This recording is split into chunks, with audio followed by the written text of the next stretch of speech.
మా constable exam పోయిందా ఉందా అని. ఎవరైతే కానిస్టేబుల్ జాబ్ కొట్టి ఇంకో 2-3 రోజుల్లో ట్రైనింగ్కి వెళ్తున్న వాళ్ళందరూ కింద కనబడుతున్న QR కోడ్కి ఒక 1000 రూపాయలు ఫోన్పే చేసేయండి.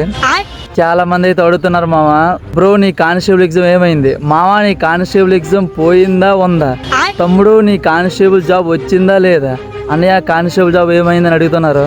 అందరికీ చెప్తున్నా, నేను కానిస్టేబుల్ ఎగ్జామ్ రాయలేదు, ప్రిలిమ్స్ రాయలేదు, ఏమీ రాయలేదు. అసలు ఎందుకు రాయలేదు, నేను ఎందుకు కానిస్టేబుల్ ఎగ్జామ్ రాయలేదంటే ఈ నోటిఫికేషన్ వచ్చేసి 2022లో వచ్చింది. అప్పుడు నాది డిగ్రీ ఫస్ట్ ఇయర్ అవుతుంది.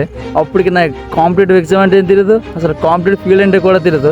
ఇంకో 2-3 రోజుల్లో కోచింగ్ వెళ్తున్నాను మన శామ్ ఇన్స్టిట్యూట్కి.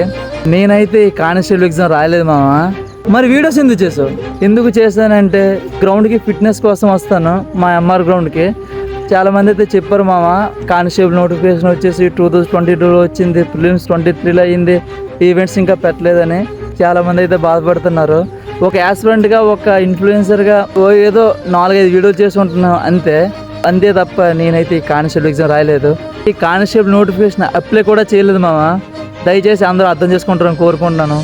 ఒక ఫ్యామిలీ మెంబర్లా అడిగారు, తమ్ముడు నీ కానిస్టేబుల్ ఎగ్జామ్ ఏమైంది, అన్నయ్య నీ కానిస్టేబుల్ జాబ్ వచ్చిందా లేదా, మామ కానిస్టేబుల్ ఎగ్జామ్ పోయిందా ఉందా అని.